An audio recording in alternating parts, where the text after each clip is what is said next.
Gloria al Señor. Vamos a leer esta porción de la palabra del Señor en el libro de Primera de Corintios, capítulo 1.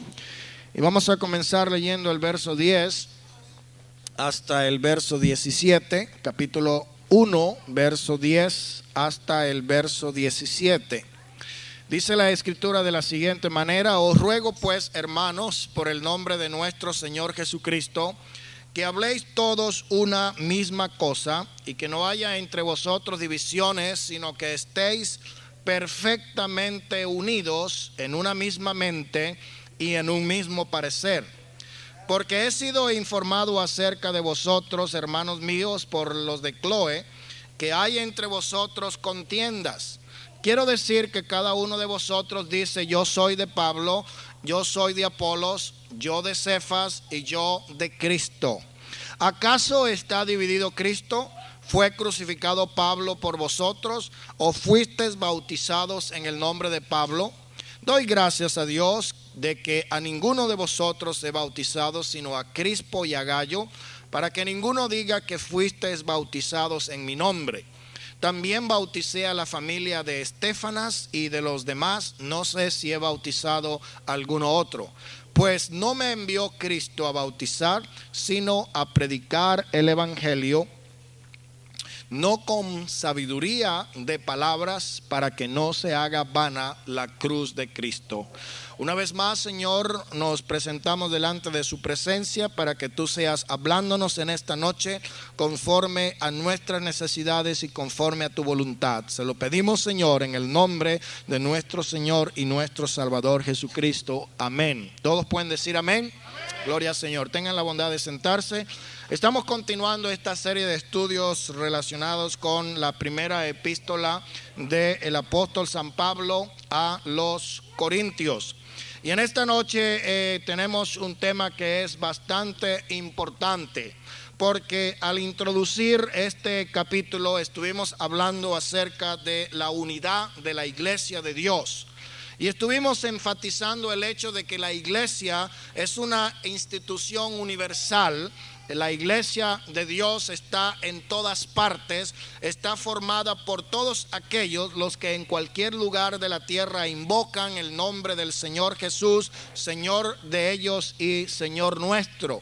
Sin embargo, en esta noche vemos en estas escrituras que hemos leído desde el verso 10 hasta el verso 17, que hay algunas controversias, que hay algunas divisiones, que hay algunos pleitos, que hay algunas cosas que están estorbando el normal funcionamiento de la iglesia. Y es precisamente por esa razón por la cual el apóstol Pablo escribe esta epístola, con el propósito de tratar de eliminar esas divisiones, esas contiendas que muchas veces estaban basadas en favoritismos de personalidades, en preferencias de algunos líderes, y eso podía conducir a lo que se llama el caudillismo, que es precisamente una de las razones por las cuales existen tanta división dentro de las iglesias cristianas. Cuando el Señor Jesucristo estableció la iglesia, Él tenía la intención de que fuese una sola iglesia en el sentido universal, basado específicamente en sus enseñanzas. En el capítulo 17 del Evangelio según San Juan, nosotros vamos a encontrar una oración intercesora.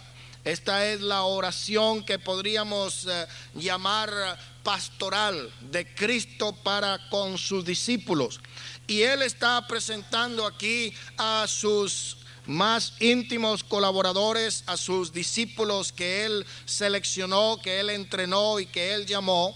Y en el verso 20 del capítulo 17 de San Juan nos dice: mas no ruego solamente por estos, es decir, por los 12 que había escogido, o por el grupo de personas que estaban más íntimamente acercadas al Señor. Él dice: no ruego solamente por estos, sino también por los que han de creer en mí por la palabra de ellos.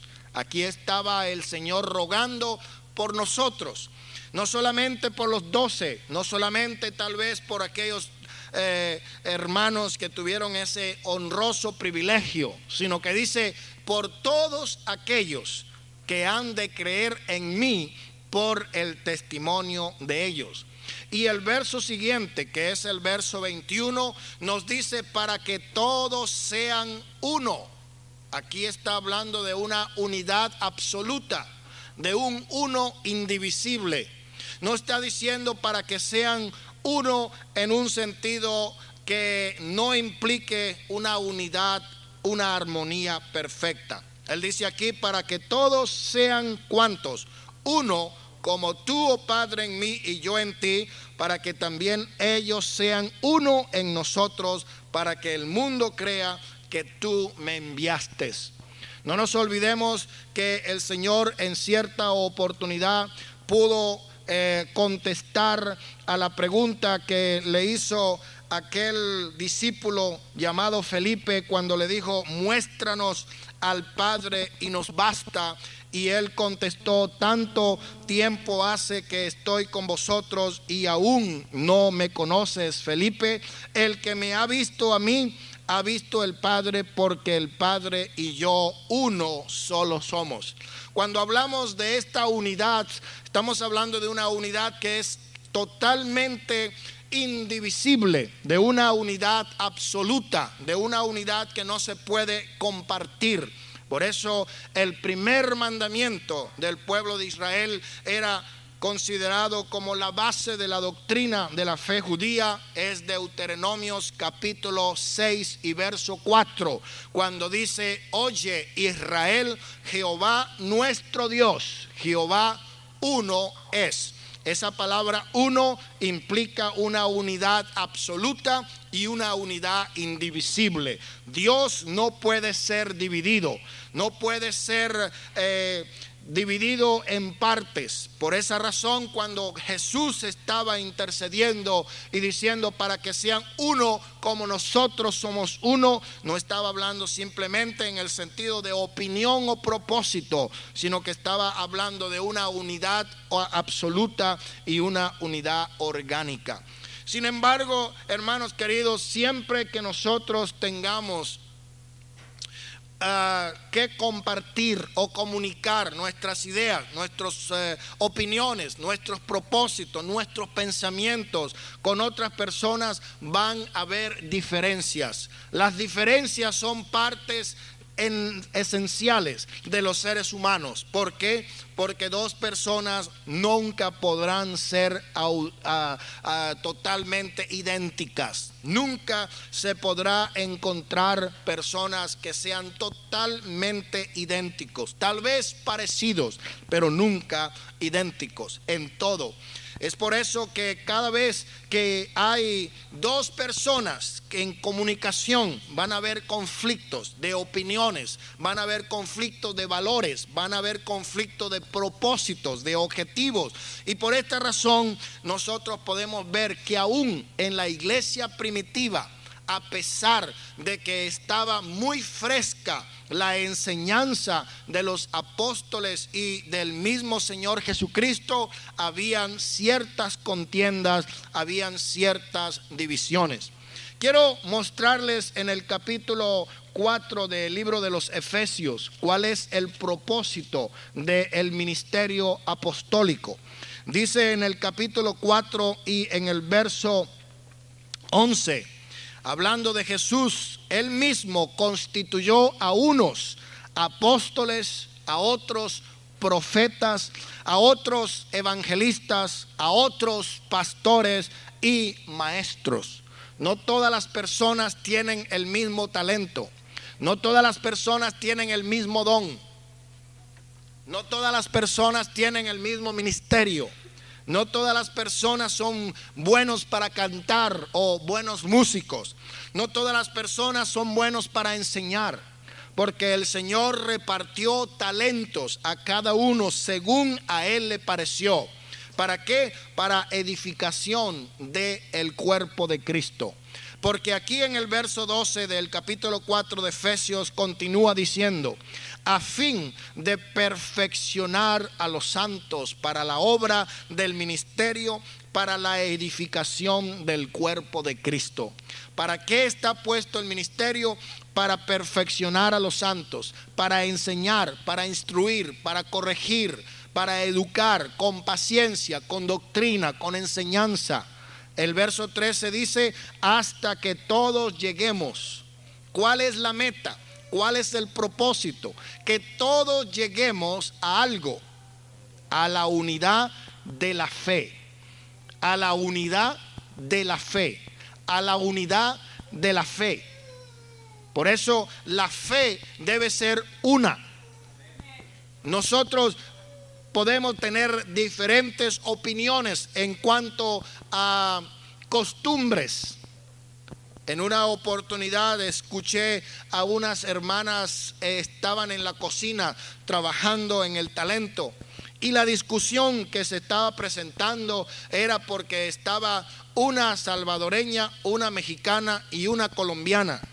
Y la mexicana decía: a mí no me gustan los tamales salvadoreños porque no lo saben hacer como lo hacemos nosotros. Y le contestaba la salvadoreña: no, los tamales mexicanos son pura masa y manteca, en cambio los nuestros sí son sabrosos y la hoja de plátano le da mejor sabor. Y después salió la colombiana y dice: bueno, de todos los tamales que he probado, mexicanos y salvadoreños y guatemaltecos, ninguno se compara con los tamales colombianos. Y ahí estaba yo nomás oyendo y me quedé callado, pero ya le iba a decir: y de todos esos, ninguno como los venezolanos, porque son los mejores de todos. A veces podemos tener diferentes opiniones en cuanto a una cosa tan sencilla como es un tamal, pero en cuanto a la fe debería haber unidad de opinión. No podemos tener diferentes opiniones en cuanto a la fe. Y el propósito del ministerio es de que todos lleguemos ¿a qué? A la unidad de la fe y del conocimiento del Hijo de Dios, a un varón perfecto, a la medida de la estatura de la plenitud de Cristo. Esa es la meta, que todos lleguemos ¿a qué? A la unidad de la fe y del conocimiento del Hijo de Dios. Pero ¿qué sucede? Sucede que hay diferencias en todo tiempo. Mire lo que pasó en el capítulo 15 del libro de los Hechos de los Apóstoles. Una de las grandes controversias que hubo en el tiempo apostólico consistía en que los creyentes de Jerusalén, que ya eran de la iglesia, porque desde el punto de vista de la dispensación de Dios y del trato de Dios con el hombre, hay tres diferentes categorías de pueblos. Primeramente encontramos lo que se llama el pueblo gentil. Antes que Abraham fuese llamado en Ur de los Caldeos, todos eran pueblos, naciones o gentiles.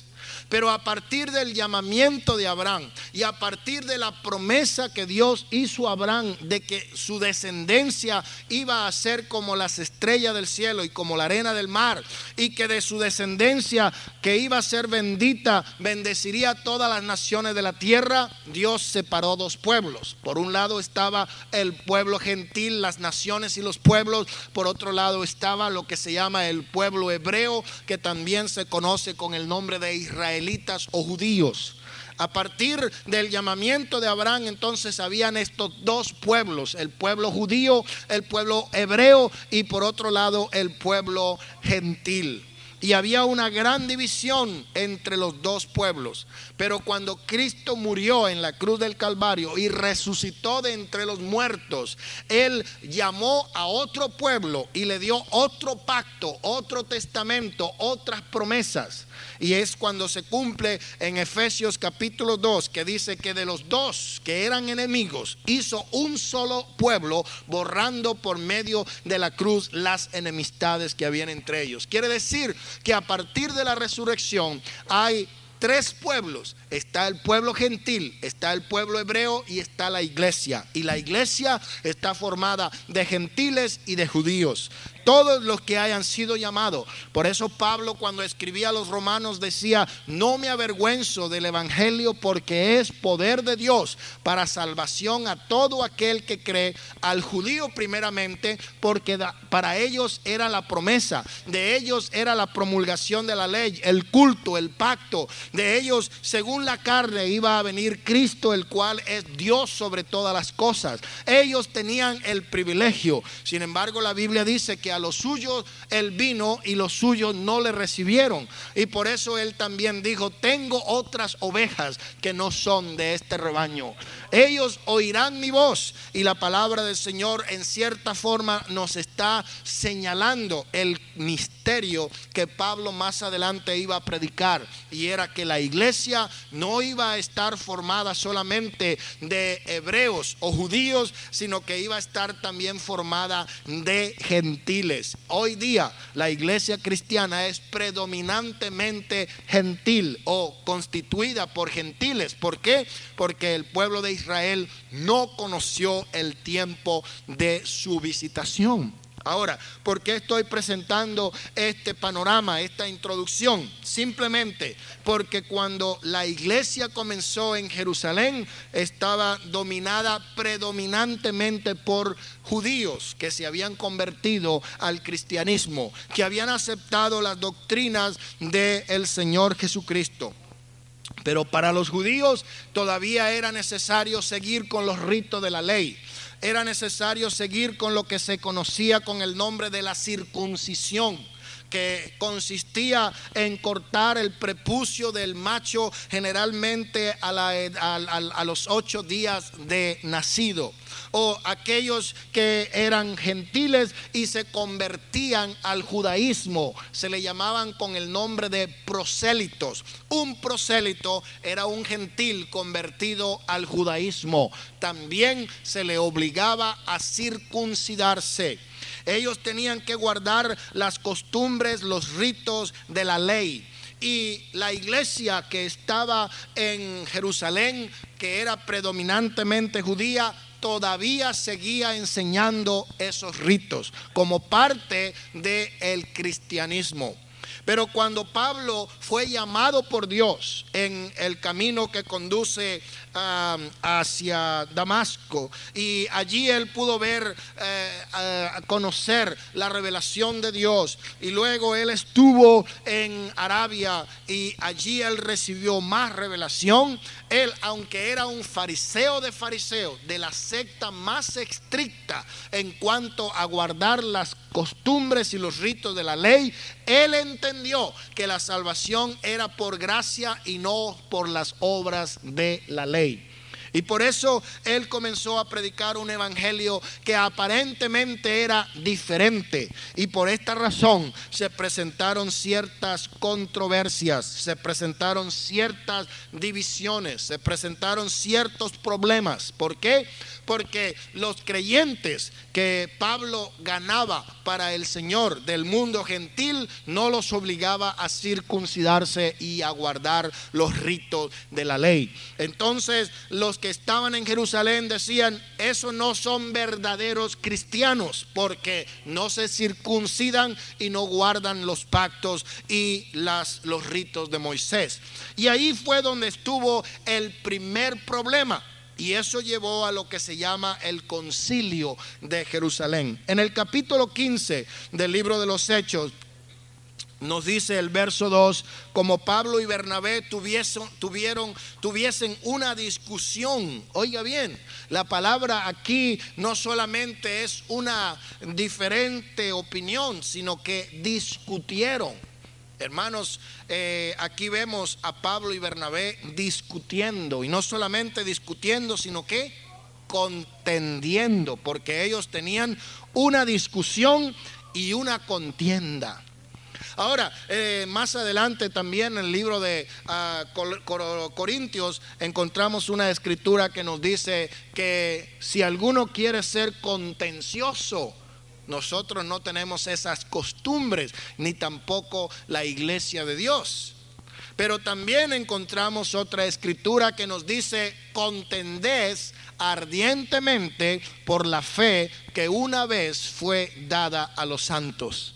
Entonces aquí Pablo y Bernabé no estaban contendiendo por cosas necias, por cosas insignificantes, de qué color se puede pintar la iglesia, o no estaban tratando de discutir si en la iglesia se deberían de vender tamales para los fondos de la iglesia. Eso no era el problema. Aquí enfatiza el escritor Lucas, que es el escritor de los Hechos, que la contienda y la discusión no era pequeña, sino que era un problema bastante serio. Y por esta razón, como no pudieron llegar a un entendimiento o a un acuerdo, subieron Pablo y Bernabé hasta la misma propia Jerusalén, y algunos le acompañaron y llegaron hasta las oficinas principales de la iglesia de Jerusalén. Se entrevistaron con la mesa directiva de los apóstoles y con todos los ancianos de las iglesias, y comenzaron a tratar este asunto de doctrina.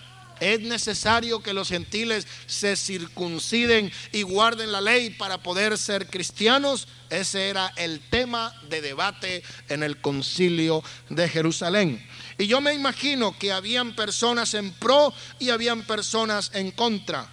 Ellos pues, habiendo sido encaminados por la iglesia, pasaron por Fenicia, Samaria, iban contando la conversión de los gentiles, y causaba gran gozo a los hermanos. Cuando llegaron a Jerusalén, fueron recibidos por la iglesia, los apóstoles, los ancianos, y refirieron todas las cosas que ellos habían hecho con ellos, que Dios había hecho con ellos. Aquí yo puedo ver, hermano, algo que es importante para nosotros. ¿Por qué?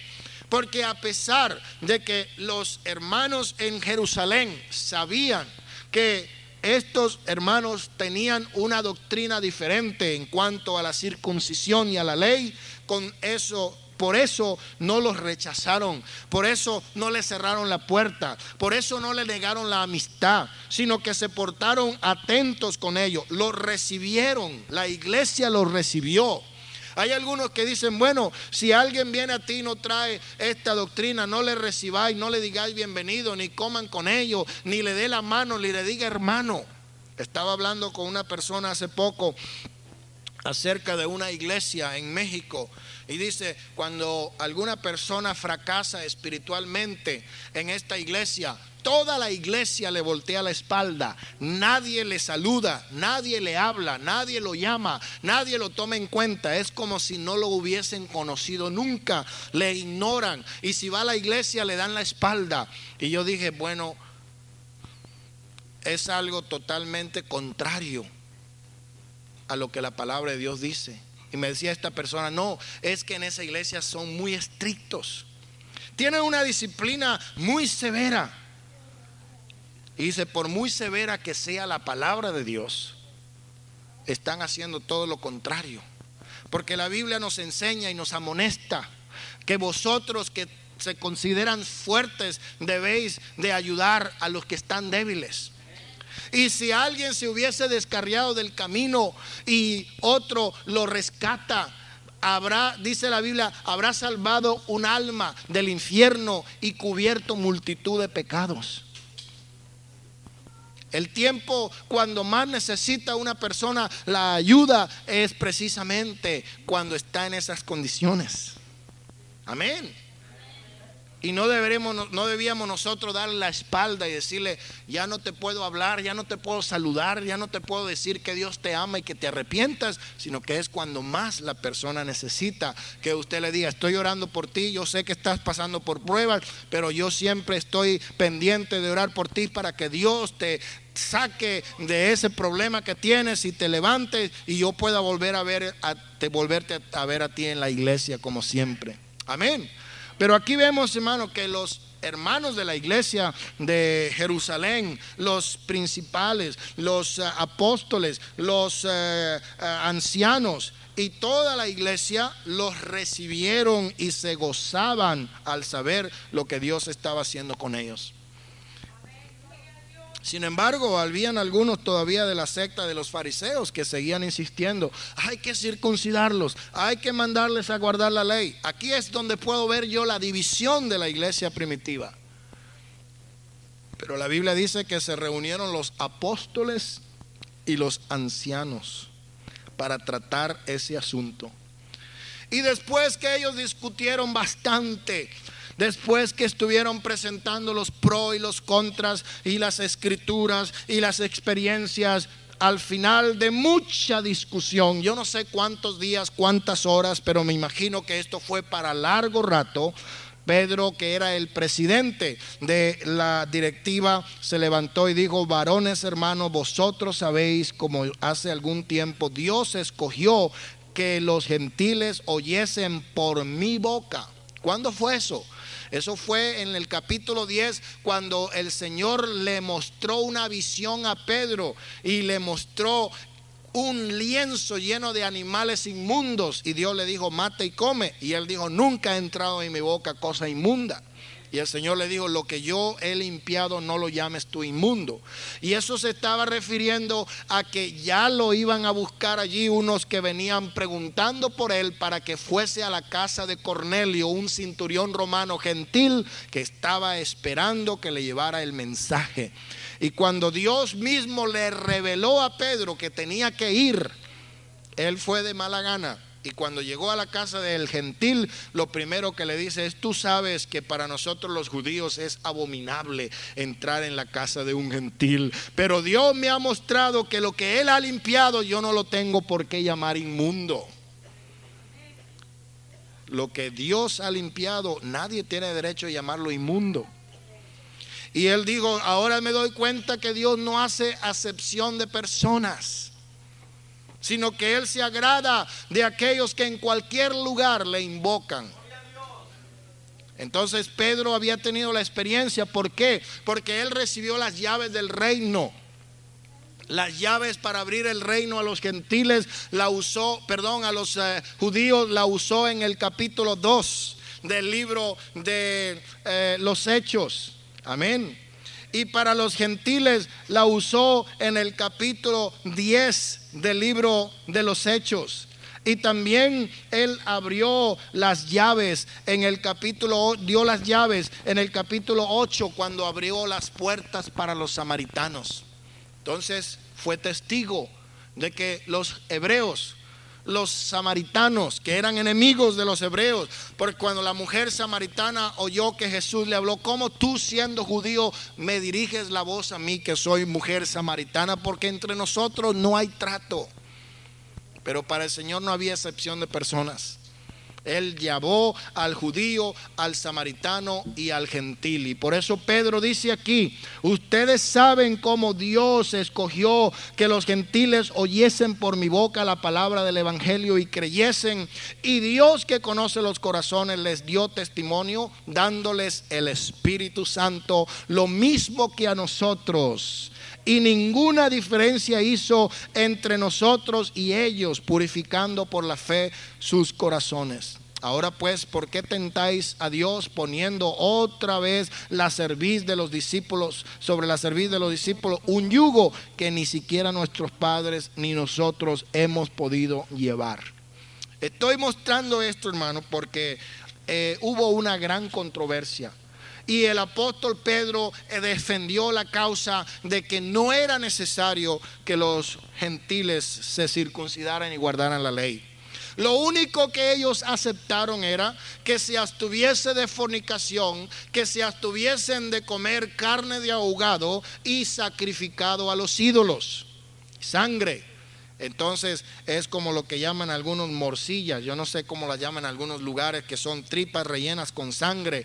Eso, según lo que dice la escritura, estaba prohibido comer la sangre, porque en la sangre estaba la vida. Era todo, que se guardasen de fornicación, de carne de ahogado, de sangre y sacrificado a los ídolos. Era todo. Sin embargo, el mismo apóstol que presentó esta idea, más adelante nos encontramos nosotros en el capítulo, en el libro de los Gálatas, cuando el mismo apóstol Pablo está en cierta forma refutando al apóstol Pedro y reprochándole su conducta al punto de que lo retó porque estaba haciendo algo indebido. ¿Qué es lo que hizo Pedro en una situación cuando él estaba con los judíos? Él vino, andaba rectamente conforme a la verdad. Dije a Pedro delante de todos: si tú, siendo judío, vives como los gentiles y no como judío, ¿por qué obligas a los gentiles a judaizarse? Nosotros, judíos de nacimiento y no pecadores de entre los gentiles.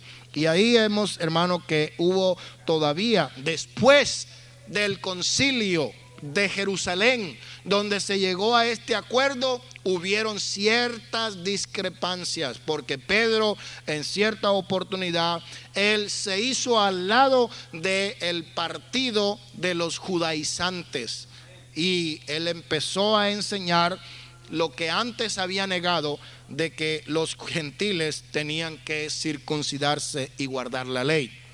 Esta introducción muy larga, muy extensa, que he presentado en esta noche, es con dos propósitos. Con el primer propósito de expresarles que es la voluntad de Dios, la unidad de la fe y del conocimiento del pueblo de Dios.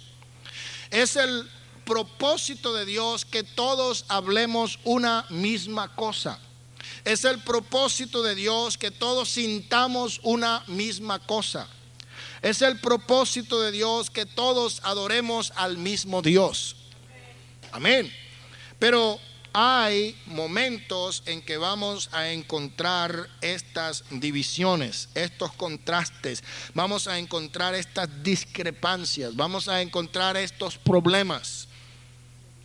Y usted me podrá decir: hermano, pero ¿cómo puede ser posible que en la iglesia donde está el Espíritu Santo puedan haber divisiones y puedan haber contiendas? Y yo le refiero al capítulo 15 del libro de Hechos. Si en ese tiempo, cuando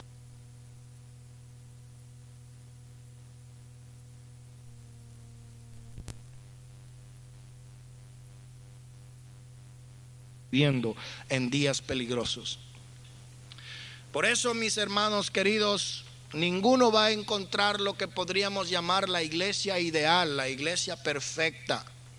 Hay muchos que se andan fijando en ciertos factores para decidir si es la iglesia que le conviene o no.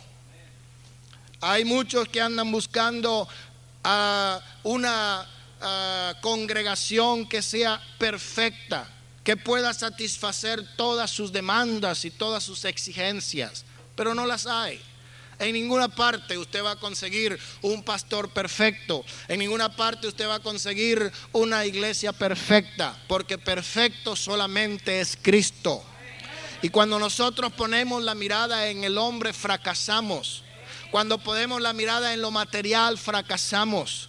Como Jesús le dijo a Pedro: ven, cuando andaba sobre el mar, y Pedro comenzó a caminar. Siempre y cuando tuvo la mirada puesta en Jesús, él caminó sobre las aguas. ¿Cómo? Yo no me lo explico. Es un fenómeno, es un milagro en contra de las leyes de la naturaleza. Pero a la palabra del Señor Pedro obedeció, y dice la Escritura que mientras lo estuvo mirando, él caminó firme sobre las aguas. Pero él bajó la vista, miró hacia abajo y comenzó a hundirse, y comenzó a tener miedo, y comenzó a gritar: Señor, sálvame, que estoy a punto de ahogarme. ¿Por qué? Porque él quitó la mirada del que es perfecto. Cuando usted quita su mirada de aquel que es perfecto, va a comenzar a mirar problemas, va a mirar hermanos que son así, que son asados, que hacen esto, que hacen aquello. ¿Por qué? Porque humanamente no somos perfectos. Tenemos mucho todavía que aprender. Ser cristiano no implica que somos perfectos. Yo me acuerdo cuando estaba estudiando en la universidad y la gente sabía pues qué estaba estudiando y decían, bueno, los psicólogos no tienen por qué enojarse y no tienen por qué ponerse deprimidos y no tienen por qué regañar a los hijos. Oh, pues tú estás estudiando para ser psicólogo, tienes que hacer así y hacer asado. Y parecía como que me estaban dando a entender que ya yo no iba a ser un ser humano que me enojara. Y un día dije, bueno, ¿acaso los médicos no se enferman y se mueren? ¿Verdad? Pues sí, se mueren los médicos y son muy médicos. Por mucho que sepan de medicina, se mueren también los médicos. Amén. ¿Por qué? Porque el hecho de que sea médico no quiere decir que no se vaya a enfermar. Lo mismo podemos decir, el hecho de que usted sea un cristiano no quiere decir que no tenga problemas, que no tenga fallas, que no tenga defectos. Porque perfecto es uno y ese se llama Jesucristo. Pablo decía, yo no pretendo haber alcanzado el estado de la perfección, pero prosigo, voy mejorando. Si yo sé que esto me está causando problemas con mis hermanos, yo voy a tratar de dejar de hacerlo. ¿Para qué? Para no darle ocasión a otros que por mí vayan a fracasar en su camino cristiano. Amén. Porque eso también hay que tomar en cuenta, de que no nos convirtamos en tropezadero para otras personas, porque la Biblia dice que aquel que haga caer a uno de estos pequeñitos, le sería mejor que se atara una piedra de molino en el cuello y se arrojase al mar. ¿Por qué? Porque es algo terrible que alguien se quiera meter directa, indirecta, consciente o inconscientemente con uno de los corderitos del rebaño del Señor. Pero nuestra mirada debe estar puesta en Cristo. Y por eso es que Pablo presenta aquí a la iglesia de Corintio un reclamo, si se puede decir. Os ruego, hermanos, en el nombre de nuestro Señor Jesucristo. Pablo usa mucho esa forma de sugerir. Él siempre dice, os ruego pues por las misericordias de Dios, en el capítulo 12 de Romanos. Os ruego pues, hermanos, en el nombre de nuestro Señor Jesucristo. Él no vino y dijo, a mí me han dicho que ustedes andan mal y yo estoy aquí para corregirlos, porque yo tengo autoridad, tengo dominio y potestad para ponerlos en disciplina y para hacerlos castigar. Pablo introduce su tema diciendo, os ruego, hermanos, por el nombre de nuestro Señor Jesucristo, de que habléis una misma cosa, que no haya entre vosotros divisiones, sino que estéis perfectamente unidos en una misma mente y en un mismo parecer. Esta unidad es una unidad triple. Es una unidad que se basa en la confesión. Es una unidad que se basa en el espíritu. Y es una unidad que se basa en el propósito. Hablar, dice aquí, que habléis todos una misma cosa, que estéis perfectamente unidos en una misma mente y en un mismo parecer. ¿En qué está basada esta exigencia? Está basada en primer lugar en la voluntad de Dios. Está basada en segundo lugar en la autoridad de Dios. Y está basada en tercer lugar en el amor y obediencia que le debemos a Dios. Vamos a hablar un poco acerca de lo que es la confesión. Nosotros tenemos algo que es la palabra de Dios infalible. La Biblia nos dice en el libro de Hebreos, en el capítulo 1 del libro de los Hebreos, el verso 1 dice, Dios, habiendo hablado muchas veces y de muchas maneras en otro tiempo a los padres por los profetas, en estos postreros días nos ha hablado por el Hijo, a quien constituyó heredero de todo y por quien asimismo hizo el universo. Entonces Dios en tiempos pasados habló de muchas maneras. ¿De qué maneras habló Dios? Dios habló por medio de sus oráculos humanos, llamados los profetas. Los profetas eran personas que hablaban en nombre de Dios.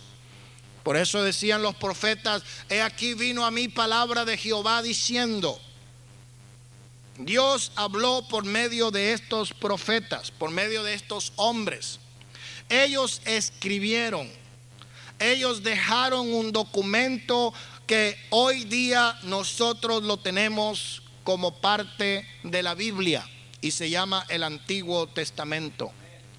En el libro de segunda de Timoteo, o primera de Timoteo, segunda, perdón, de Timoteo capítulo 3, en segunda de Timoteo capítulo 3 y en el verso 16, nos dice allí: toda la escritura es inspirada por Dios. La palabra inspirado viene de una palabra griega que es theoneustos, que quiere decir soplado por Dios. Es decir, el aliento mismo de Dios. Cuando nosotros hablamos, exhalamos el aire, el aliento, para poder hacer vibrar las cuerdas vocales en la caja fonética que hace en la laringe salir el sonido. Y en cierta forma lo que está diciendo es: Dios mismo habló por medio de estos hombres para que escribiesen, para que redactaran, para que escribiesen las escrituras sagradas. Toda escritura es útil, es inspirada por Dios, útil para enseñar, para redarguir, para corregir y para instruir. ¿Qué quiere decir la palabra inspirado? La palabra inspirado quiere decir que Dios mismo habló por medio de estos hombres su palabra y es infalible en el sentido de que no tiene absolutamente ningún error, ninguna contradicción, no tiene ninguna controversia. Hay algunas aparentes contradicciones que están principalmente basadas en las traducciones, pero en los originales la palabra de Dios es perfecta y la palabra de Dios es infalible. Nosotros tenemos esa regla de fe. Mire lo que dice la Escritura en el libro de San Juan. En el libro de San Juan, el capítulo 20 y en el verso 30, nos dice: hizo además Jesús muchas otras señales en presencia de sus discípulos, las cuales no están escritas en este libro, pero estas se han escrito para que creáis que Jesús es el Cristo, el Hijo de Dios, y para que creyendo tengáis vida en su nombre. Entonces, las escrituras nos fueron dadas para que nosotros creamos. En el mismo capítulo 21 de San Juan y en el verso 25 termina diciendo: hay muchas otras cosas que hizo Jesús, las cuales si se escribiesen una por una, pienso que ni aún en el mundo cabrían los libros que se habrían de escribir. La palabra del Señor, hermano, aquí nos está diciendo entonces que tenemos un documento, tenemos la palabra escrita, tenemos las santas escrituras, tenemos la Biblia, que es un libro confiable en el cual nosotros podemos entender las cosas de Dios. El capítulo 1 de Primera de Pedro, en el capítulo 1 de Primera de Pedro, Primera de Pedro, capítulo 1, dice el verso 10: los profetas que profetizaron la gracia destinada a vosotros inquirieron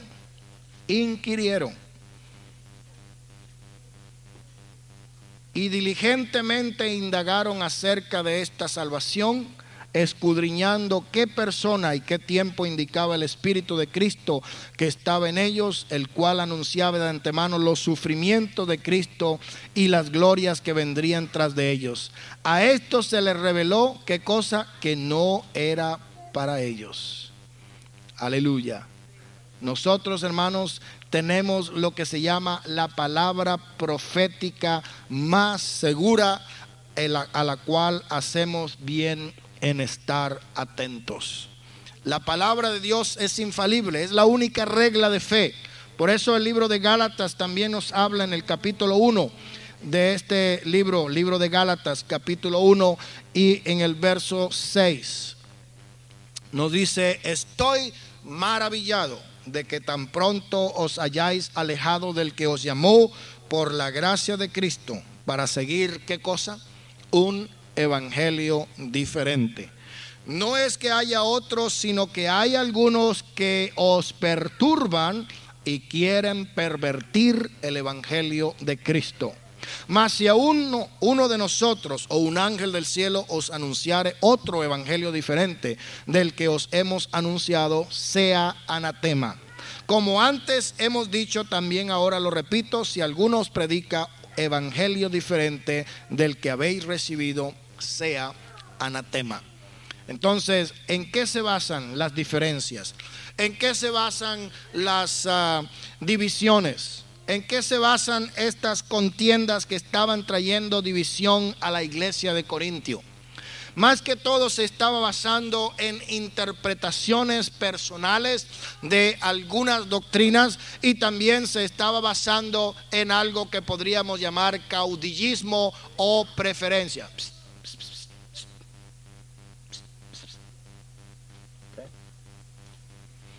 Preferencia, favoritismo de ciertas personas. Y Pablo está haciendo énfasis aquí en esta escritura de que en la iglesia no debería de presentarse estos favoritismos.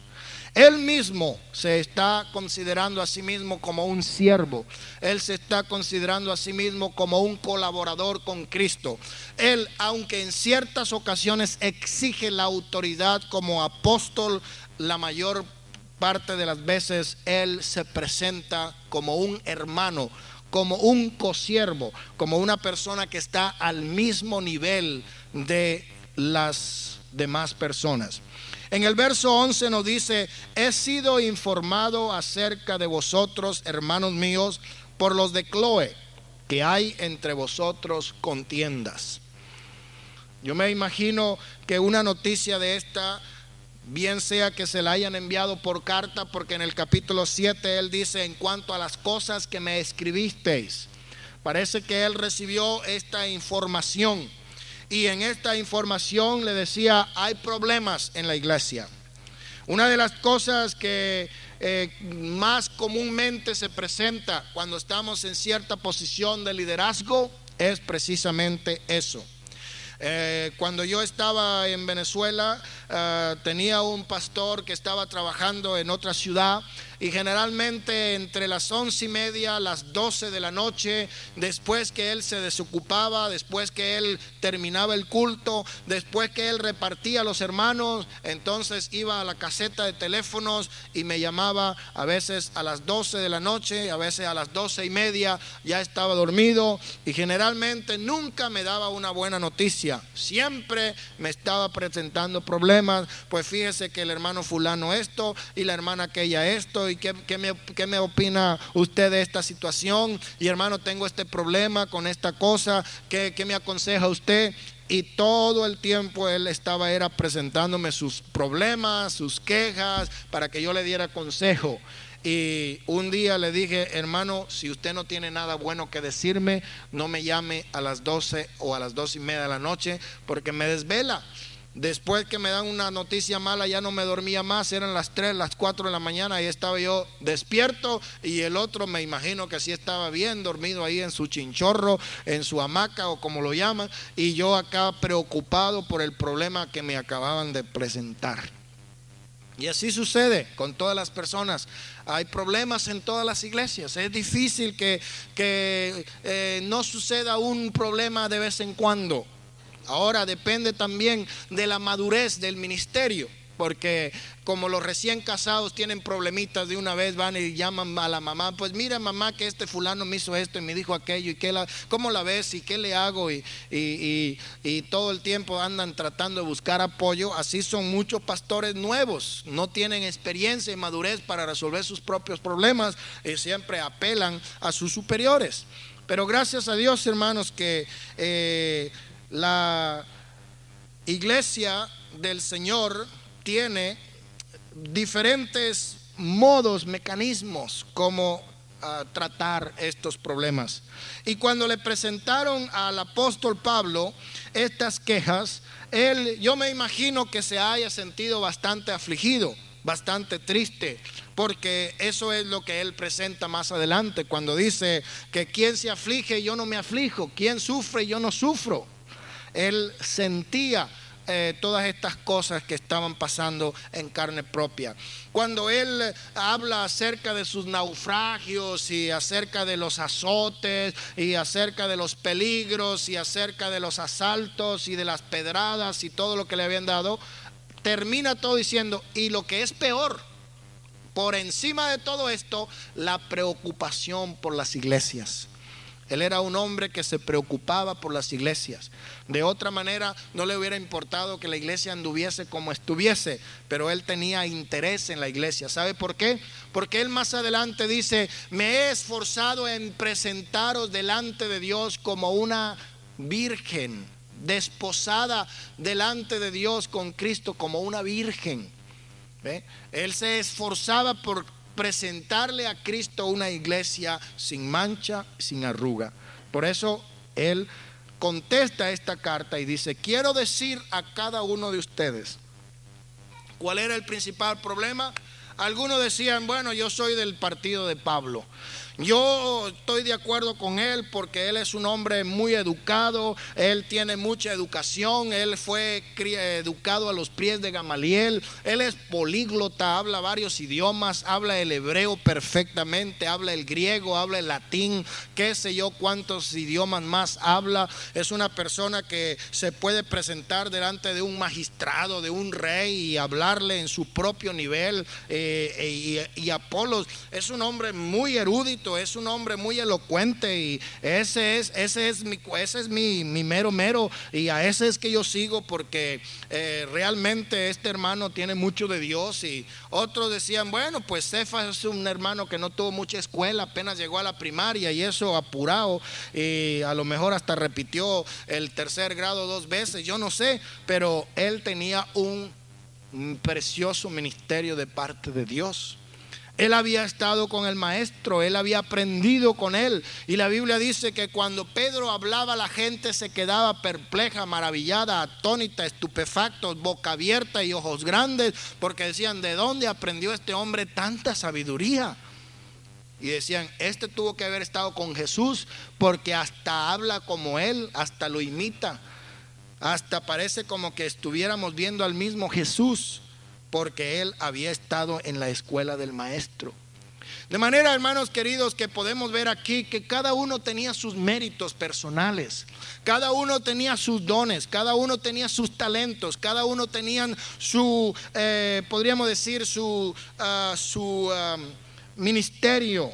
Y a cada uno Dios le había dado de acuerdo con su don. Era algo diferente, algo que no se podía comparar. El mismo apóstol Pedro escribe en una de sus cartas diciendo que el apóstol Pablo escribía cosas que eran tan profundas, tan difíciles de entender, que los indoctos torcían, malinterpretaban porque no las podían entender. El mismo Pedro dice, Pablo tiene mucha sabiduría, él escribe y dice cosas que son hasta difíciles de entender. Amén. Pero le contesta aquí Pablo y le dice, ¿está dividido Cristo? ¿Está Cristo dividido? Si la iglesia de Cristo es una, está dividida, la iglesia no puede estar dividida. Ahora usted se puede preguntar, bueno, entonces ¿cuál es la iglesia? La iglesia es aquella que tenga el mensaje de la palabra tal cual como fue la voluntad de Dios que se entendiese. Porque hay muchos que interpretan las escrituras diferentes. Yo les he contado a ustedes cómo se formó la primera denominación religiosa en Jerusalén. Yo les conté eso, ¿verdad? Ya lo saben. Resulta que una vez se encuentra un ciego con Jesús y le dije, Señor Jesús, quiero que me sanes. Y el Señor le dijo, sé sano, y vio. En cambio a otro ciego le puso barro en los ojos y lo mandó a lavarse en el estanque de Siloé. Y entonces una vez se encontró el ciego con el otro ciego y le empezó a dar testimonio. Le dice: yo estoy dando testimonio de Jesús porque Él me sanó de la ceguera. Y le dice el otro: a mí también me sanó. ¿Y a ti cómo te sanó? Dice: pues me puso lodo en los ojos y me mandó a lavar. Y dice: no, así no es, porque a mí nomás me dijo que viera y vi. Y ahí se formaron la denominación de los enlodados y de los sin lodo. ¿Ok? Por cosas a veces tan, vamos a decir, tan pequeñas, estamos tratando de dividir el cuerpo de Cristo. Por cosas insignificantes estamos olvidando lo más importante. Es como en una ocasión les decía, muchas veces enfatizamos en las pequeñas cosas que nos dividen y no estamos mirando las muchas cosas que nos unen. Amén. Y hay algunos que dicen: bueno, pues en mi iglesia a mí me enseñaron que tenía que usar velo, y si no usan velo no es la iglesia de Cristo. Entonces vamos a dividirnos, vámonos con el velo y dejamos a los de sin velo. Hay otros que dicen: bueno, pues en mi iglesia toman la Santa Cena todos los domingos y así es como debe hacerse. Entonces se forman diferentes organizaciones, diferentes denominaciones, diferentes grupos. Pero la pregunta es: ¿está dividido Cristo? No está dividido. Entonces por eso es que enfatiza la unidad de la fe y del conocimiento, para que lleguemos a ser uno, así como Dios es uno. Pablo continúa diciendo: ¿fuiste bautizados en el nombre de Pablo? Pablo había bautizado a varios, sin embargo, él cuando bautizaba en el nombre del Señor Jesucristo. Porque aquí dice él: ¿fue crucificado Pablo por vosotros o fuisteis bautizados en el nombre de Pablo? Doy gracias a Dios de que a ninguno de vosotros he bautizado, sino a Crispo y a Gayo, para que ninguno diga que fuisteis bautizados en mi nombre. Hasta dónde había llegado el fanatismo, hasta dónde había llegado el caudillismo, hasta dónde había llegado la preferencia, el favoritismo de hombres, que algunos hasta decían: no, pues a mí me bautizó Pablo, no, pues a mí me bautizó Pedro. No, yo sí estoy mejor bautizado porque a mí me bautizó el hermano Hernán. ¿Ah? Otro dice: no, yo estoy mejor bautizado que tú porque a mí me bautizaron en un río, en cambio a ti te metieron ahí en una tina que tenían atrás de la iglesia. ¿Ah? Todas estas cosas pueden ser causas para división de la iglesia. Y Pablo dice acá que él no bautizó a ninguno de ellos, sino a Cristo, a Gayo, para que ninguno diga que fue bautizado en el nombre de él.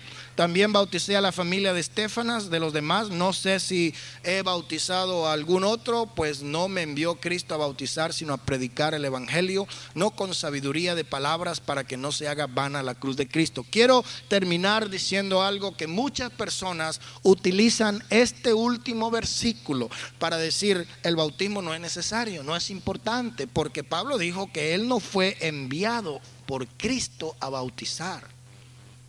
Bueno, mis hermanos, no podemos nosotros quitarle a la palabra de Dios cuando dice que el que creyere y fuere bautizado será salvo.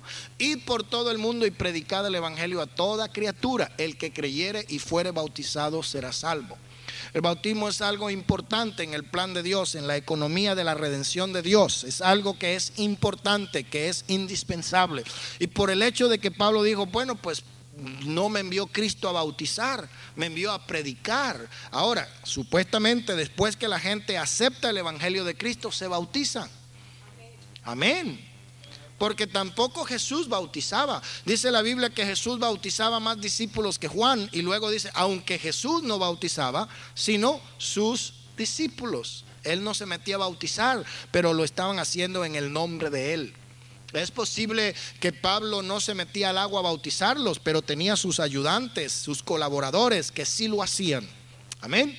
Entonces, con esta introducción del capítulo 1, verso 10 hasta el verso 17, nosotros vemos dos cosas. En primer lugar, que el Señor promueve y exhorta a la unidad de la fe, para que todos hablemos una misma cosa y para que todos estemos perfectamente unidos en una misma mente y en un mismo parecer. Cosa difícil, muy difícil. Cuando hay dos personas en una casa, uno quiere una cosa y otro quiere otra. En la mañana uno quiere cornflake y el otro quiere salchicha con huevo y el otro quiere huevo con salchicha. Unos quieren pan, otros quieren tortilla, otros quieren arepas. Y hermanos, cuando estamos en una iglesia donde hay diferentes personas, diferentes mentes, diferentes nacionalidades, a veces dice alguien, vamos a hacer esto. No, así no, es mejor de este modo. Y cuando se hace de ese modo, no, a mí no me gusta eso y por eso yo no participo, porque a mí no me gusta. Hay diferentes formas de pensar, diferentes maneras de sentir, pero debemos tener el propósito de unificar nuestros esfuerzos, nuestras mentes y nuestros corazones en un solo objetivo, y es el Señor Jesucristo. Debemos confesar un solo mensaje, confesar una sola doctrina, estar bajo un solo espíritu. Por un solo espíritu fuimos todos bautizados en un solo cuerpo. Que el Señor nos ayude para cumplir con este mandamiento de ser uno, así como Dios es uno. Amén. ¿Cuántos están de acuerdo? Y el elemento indispensable para aglutinar esas diferentes naturalezas y personalidades es el amor de Dios. Cuando sentimos amor, hermanos, vamos a darnos cuenta de que las diferencias son tan pequeñas comparado con las cosas que nos unen en un solo cuerpo y en una sola mente. Dios les bendiga. Vamos a estar de pie en el nombre del Señor. Y de esta manera, hermanos, cantamos un canto también que...